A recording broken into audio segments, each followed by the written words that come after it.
Saya sarankan siapkan agenda Ramadannya. Salat apa saja yang bisa ditunaikan dalam sehari. Ada yang tentunya kita dapati tetangga kita, ada yang kesulitan. Barangkali ditampakkan oleh kita kepada Allah supaya kita semua bisa beramal saleh. Orang takwa itu diukur bukan saat malam pertama Ramadan. Takwa diraih bukan saat hari kedua, hari ketiga sampai selesai Ramadan, tapi sampai kita jaga hingga ajal kita tiba saat kembali kepada Allah. Apa itu aktivitas takwa? Kita rinci. Mari kita lihat ketika Allah menyebutkan bentuk takwa dalam Al-Quran. Mau orangnya, ya, mau perintahnya, pekerjaannya. Mari kita lihat. Ternyata orang-orang yang berhasil menjadi takwa adalah orang-orang yang terbiasa melatih diri dengan aktivitas yang disebut dengan amal soleh itu. Apa diantaranya? Mari kita lihat. Ya, kalimat takwa pertama Al-Baqarah ayat kedua. Dzalikal kitabu la raiba fi hudal lil muttaqin. Ya. Ini Al-Qur'an, jangan diragukan. Dia berasal dari sumber yang sangat jauh dari apa yang kita bayangkan. Jangan nuduh sembarangan kalau nggak punya hujjah. Maka ia akan jadi petunjuk bagi orang takwa. Siapa orang ini? Apa aktivitasnya? Apa pekerjaannya? Sehingga disebut oleh Allah sebagai orang takwa. Aktivitasnya apa? Maka dirinci di ayat 3, ayat 4 sampai mendapatkan di kebahagiaan ayat 5-nya. Alladzina yu'minuna bil ghaib wa yuqimunas shalah. Yaitu orang-orang yang terus meningkatkan imannya. Tuh, dasarnya iman dulu. Ya, wa yuqimunas shalah. Maka ia berusaha mendirikan salat dengan sempurna. Aktivitasnya, lihat, tak kerja bermakna aktivitas. Apa di antara aktivitas takwa itu? Salat. Wa mimma razaqnahum yunfiqun. Infaq. Ya? Walladzina yu'minuna bima unzila ilaik. Dan mereka yakin terhadap apa yang diturunkan kepadamu Muhammad sallallahu alaihi wasallam. Apa yang diturunkan kepada Nabi Muhammad? Al-Qur'an. Tuh. Nah. Kasih contoh lagi 3. Ini aktivitasnya.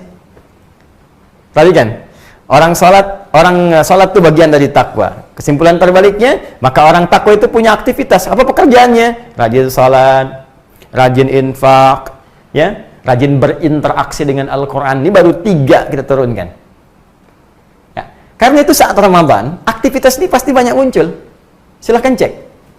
Sholatnya pasti akan meningkat. Mohon izin. Ketika kita belum masuk Ramadan, mungkin sebagian orang hanya berusaha menjaga sholat fardunya. Yang penting 5 waktu nggak tinggal. Belum tentu dia duha, belum tentu syuruk, belum tentu tahajud. Ya kan? Belum tentu rawatib sempurna.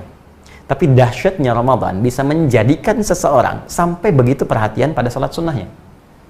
Bahkan ini musim-musim sekarang, PSBB ini, ya, yang kita diminta dengan segala keterbatasan kita untuk mengerjakan aktivitas di rumah, itu pun yang difikirkan, Masya Allah, tarawihnya.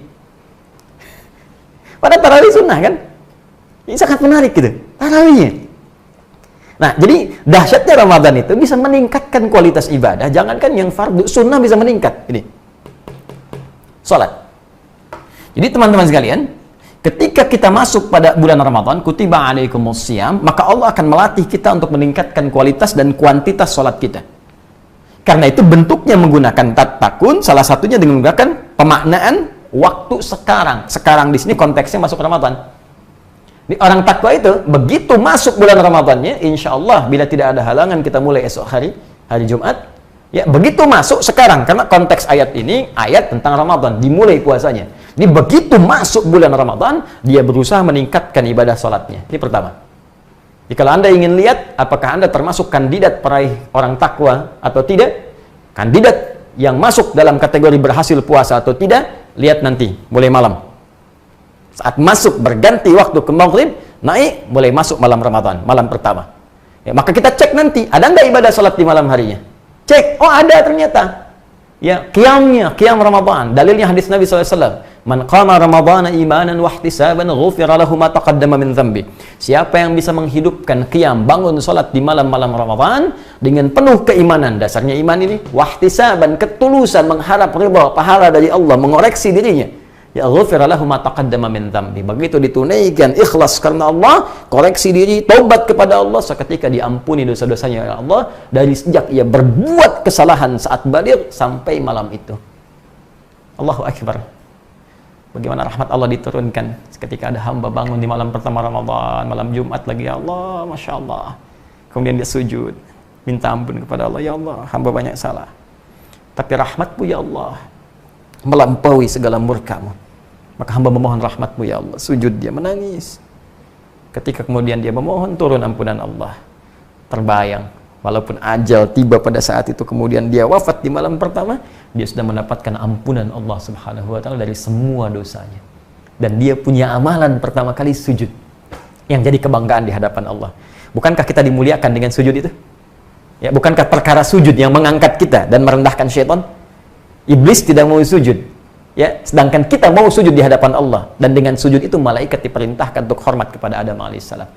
Jadi kalau manusia pernah punya amalan sujud, maka itu jadi salah satu kebanggaan di hadapan Allah Subhanahu wa taala. Karena itulah sujud yang kita lakukan dalam salat menjadi amalan pertama yang akan dihisab di hadapan Allah Subhanahu wa taala.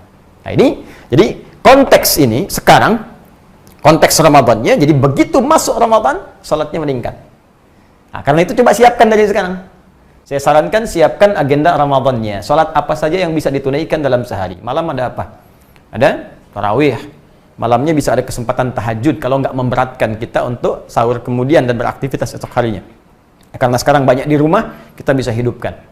Ya, kemudian masuk keesokan harinya 2 rakaat sebelum subuh, ya. Ada salat duha antara subuh ke zuhur, ada qabliyah zuhur, ba'diyah zuhur. Saya ada pertanyaan, Ustaz, kalau saya salatnya di rumah, qabliyah masih berlaku tidak? Masih berlaku. Karena qabliyah itu nggak ada kaitan dengan masjid dan di luar masjid. Walaupun salatnya di rumah, ketika azan berkumandang selesai, ada qabliyah, silahkan tunaikan qabliyah. Setelah selesai mau ba'diyah, silahkan tunaikan ba'diyah. Karena salat itu ditunaikan bukan terkait dengan keadaan Anda di masjid atau di luar masjid. Rinci, sampai ke sebelum asar, ada 4 rakaat. Sebelum maghrib, ya, ba'diyah maghrib setelahnya. Kemudian antara azan dengan iqamat, sebelum isya, setelah isya. Tapi khusus untuk yang sebelum maghrib, itu kalau dalam kondisi yang sifatnya memang memungkinkan untuk menunaikannya saja. Ya, kata Nabi SAW bermakna, sallu rak'ataini qablal maghrib, wa la tattakhidhuha sunnatan. Silahkan salat 2 rakaat sebelum maghrib, tapi jangan jadikan kebiasaan, karena kondisi tertentu saja. Ya, kenapa? Karena jarak maghrib ke isya itu begitu padat, mepet. Apalagi Ramadan saat ini, Anda mungkin buka dulu, jadi waktunya agak mepet ke isyanya, jadi Anda bisa langsung lakukan salat maghribnya dan ba'diyah setelah itu. Ya, beda kasusnya kalau sedang di Masjidil Haram, nunggu orang tawaf, baru masuk, Anda bisa mungkin daripada mengerjakan yang tidak penting, bisa salat 2 rakaat dulu. Jelas ya? Secara lugas dan mudah, mulai sekarang, sebelum masuk nanti malam Ramadan, Anda rinci, ada sholat apa saja yang bisa ditunaikan di bulan Ramadan. Ya, dari malam dan siangnya. Rinci. Ya, kemudian teman-teman sekalian, mohon maaf. Nanti, orang takwa ini ditunjukkan dengan bentuk mudhari. Belum selesai, karena baru 1 masa. Belum yang kedua dan ketiga. Sekarang, terus dilangsungkan dan sampai di masa depan. Jadi, untuk menjadi orang takwa itu, mohon maaf, bukan awal Ramadan saja Anda kerjakan tarawihnya, tahajudnya bangun, hari keduanya nggak dikerjakan. Hari ketiga makin menurun. Awas, hati-hati. Jangan ada fenomena ini lagi terulang. Ya, tahun sebelumnya kita tahu juga, malam pertama penuh semua. Malam kedua penuh, malam ketiga masih penuh, malam keempat terjadi kemajuan. Sab maju, maju, maju. Ayo, sekarang mau dipikir apa lagi? Mudik sudah Allah tanamkan. Pemerintah mengatakan dilarang mudik tuh. Dan nggak ada sekarang ya celah kita untuk ngeles di hadapan Allah lagi. Dulu masih ada alasan, 10 hari terakhir i'tikaf, ya Allah, hamba mudik ya Allah. Masih bisa di jalan. Sekarang mudiknya sudah dilarang. Ya, pelarangan ini untuk kebaikan kita juga supaya tidak menghambat virus itu kemudian menyebar di daerah-daerah yang sebelumnya telah kemudian dijaga dengan baik. Maka alangkah lebih bijak kita melihat dulu, jika ada maslahat dalam konteks ini, kita bisa ikuti dengan cara yang baik. Ya, nah, saya kembalikan ke sini. Sekarang full keadaan kita full untuk bisa ibadah. Jadi kalau Allah sudah buat kita ini keadaan sangat bisa fokus untuk ibadah, belum bisa juga, lantas mesti digimanain lagi? Tuh, aktivitas ditarik semua ke rumah, konsentrasi ada di rumah. Bisa maksimal. Mau berangkat keluar juga terbatasi. Seakan-akan Allah saking sayangnya ke kita, kamu ini banyak dosanya. Maksiatnya makin banyak. Baru buka handphone sudah maksiat, gambar-gambar sudah salah, ngetik status keliru. Kadang-kadang ribut dan sebagainya. Salahnya banyak. Sekarang dikasih peluang oleh Allah untuk fokus merubah diri. Belum mau fokus juga. Lu bagaimana lagi? Hah? Baik, karena itu kita buktikan. Tahun ini mesti lulus. Mumpung baru mulai. Kalau Allah kasih kesempatan hari kedua, tetap pertahankan. Sholatnya maksimal. Hari ketiga, tetap maksimal. Sampai terakhir Ramadan. Itu yang disebut continuous. Terus berlangsung. Sampai selesai.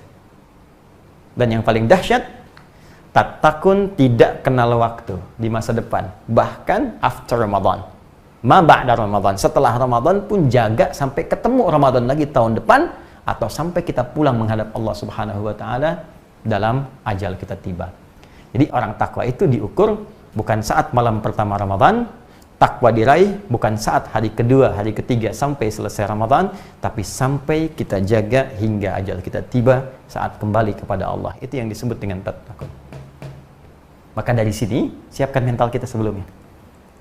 Berniat yang utuh, maksimalkan. Nah, apalagi Ustaz, ini pekerjaannya belum selesai, infak. Nah, karena itu sekarang kita siapkan anggarannya. Ya, nggak harus uang, infak itu kan wujudnya materi. Ada saudara kita lihat nih, teman-teman, dalam keadaan seperti ini, ya ada yang tentunya kita dapati tetangga kita, ada yang kesulitan, ya pekerjaan belum bisa ditunaikan sampai saat ini, berapa banyak kemudian karyawan harus sementara waktu kehilangan pekerjaannya, ya untuk dapat makan sulit, kisah banyak terdengar yang sudah nahan makan 2 hari, begitu bantuan datang ajal kemudian tiba dan sebagainya.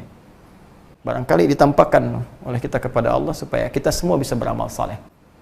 Ya, kita jangan melihat ini beban si fulan, tanyakan saja, keimanan kita akan mendorong kita untuk berbuat baik.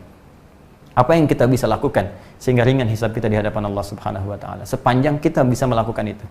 Walaupun kata Nabi hanya sebiji kurma, walaupun hanya sehirup air, sehirup kalau sekarang 1 sedotan, ya. Tapi itu kalimat kiasan ya, ingat kalimat kiasan, jangan sampai Anda ke tetangga cuma 1 biji kurma, ya, 1 sedot, sudah itu ambil lagi katanya, kok cuma 1 sedot, hadis Nabi Pak, maaf, bukan, ya itu Anda yang belum paham. Jadi itu gambaran kata kiasan, saking pentingnya berbagi khususnya di bulan Ramadan untuk melatih kita, dan pertahankan itu. Jadi kalau Anda lulus ba'da Ramadan, maka akan tumbuh sifat tawadhu, sifat dermawan, tidak rakus dengan dunia. Wah, kalau udah bisa ngalahin dunia enak deh pokoknya. Nggak ada beban. Ya, nggak tekanannya nggak tinggi. Ini banyak orang tertekan itu karena kalah oleh dunia.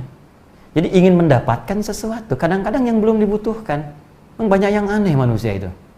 Ya, Anda itu, saya, kita tidak dihisab untuk yang besok, dihisab tuh yang sekarang. Ngapain Anda banyak mengerjakan untuk yang besok? Merencanakan tuh harus, tapi memberikan beban untuk sesuatu yang belum tentu Anda dapatkan dan Anda kerjakan untuk apa? Maka nikmati kehidupan. Allah atur rezeki kita, Allah atur ibadah kita. Kenapa kemudian kita ikut mencari sesuatu yang belum diatur? Jelas ya?